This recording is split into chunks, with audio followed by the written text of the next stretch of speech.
Hello again, Gills fans. Welcome back to the latest episode of Gills in the Blood TV. It's Monday review time, and unfortunately, I'm sat here once again reflecting on an away day where Gills have been fairly limp in attack, have not troubled the away keeper, and have come away with another defeat. This time by 1-0 at Brunton Park at Paul Simpson's Carlisle United. In terms of team news, there was just one change from the last league game, that 0-0 draw at home to Walsall last Saturday. David Tatonda kept his place after a very impressive performance in the League Cup at home to Exeter. So the team in full was Glenn Morris, Will Wright, Maxima, Elkan Baggott, David Tatonda, as I've already mentioned, and Shay Alexander. Middle of the park was Stuart O'Keefe, the captain, and Ben Reeves. And then it was Jordan Green and Hakeeb Adelakun who were trying to support the lone front man, Mikael Mandron.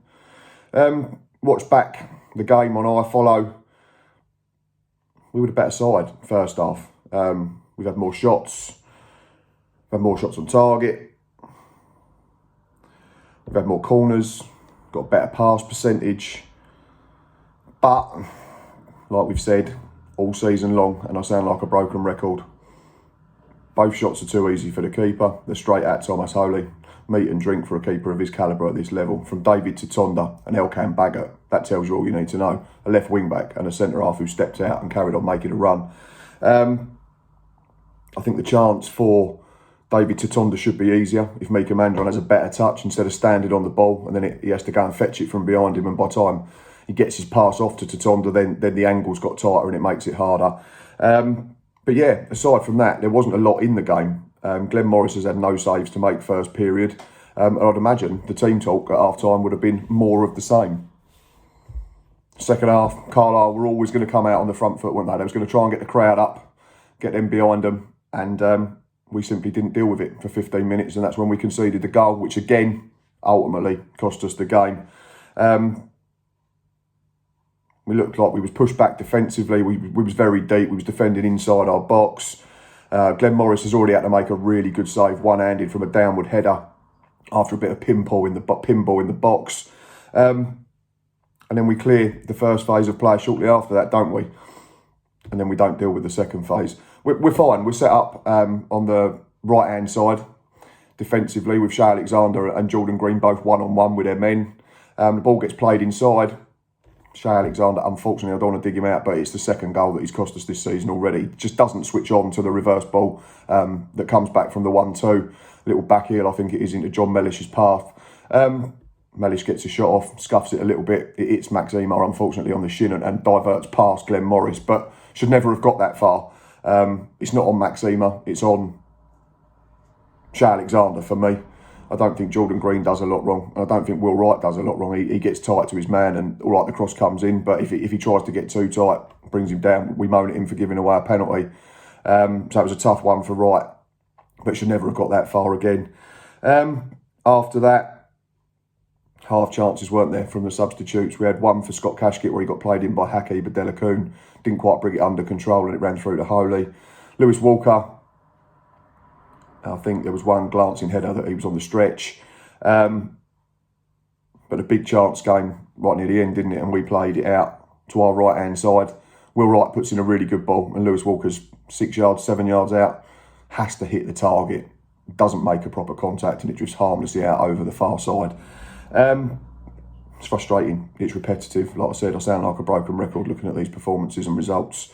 The performance is not awful in the sense, if you look at it box to box, I can understand what Neil Harris is saying.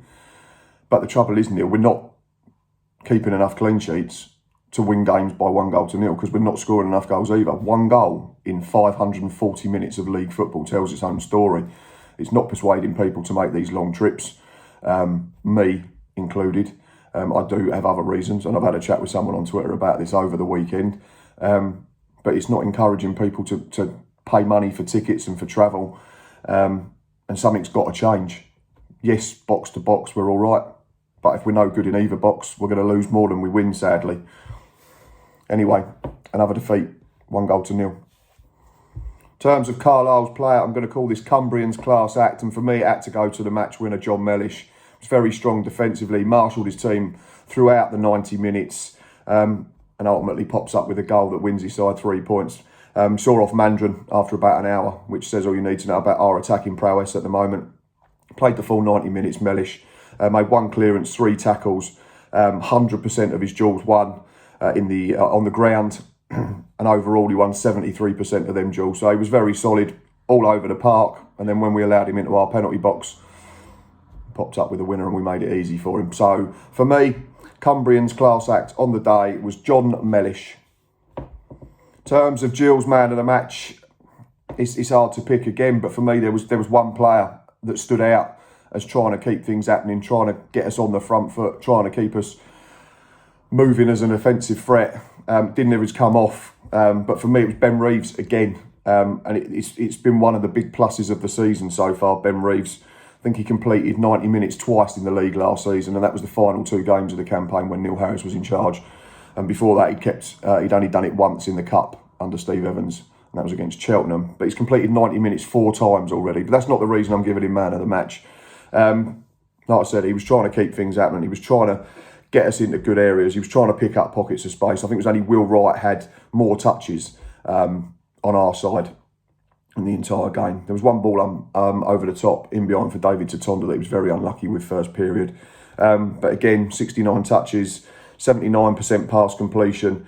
And he does his duty defensively. It's a different role for Ben Reeves, and I think he stepped up admirably in the absence of Sean Williams and Dom Jeffries in recent weeks. Hopefully, if we can get one of them back, we can get Reeves further forward and start influencing games. But for me, Gills man of the match again was Ben Reeves. Final section is obviously the Gills player ratings. And like I've already said, Neil Harris is not entirely wrong in what he says that we've bossed periods of the game. It's one lapse of concentration that cost us.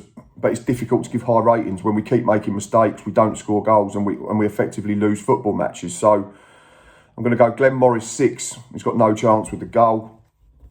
With that wicked deflection, makes 1 save, but ultimately we've lost the game. The back 3, I've gone Will Wright 6, Max Emar 6, and Elkan Baggott 6.5. In terms of the wing back, Shay Alexander again, unfortunately it's his error for me that cost us the game, so it's 5 for Shay Alexander.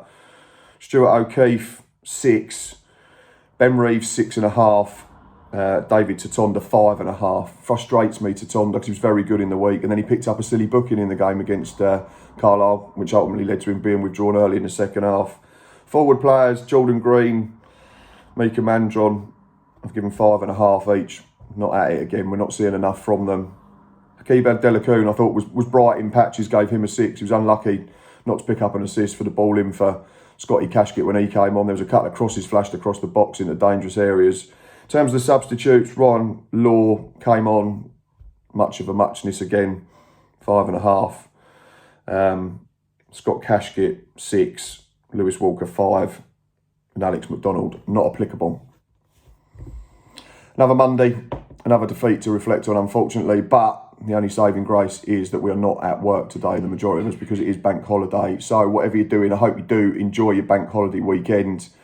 We do have a game in the week. It is the Stuffed Crust Trophy game against Charlton Athletic, which I will not be attending. If you've got this far, I really do appreciate it. Please keep liking and subscribing and telling people about us. Just gone past 2,100 subscribers, which is unreal. Just gone past 5,000 followers on Twitter, which is insane. Like I say, enjoy the rest of your bank holiday weekend. We will see you later on in the week. Until next time, up the Gills.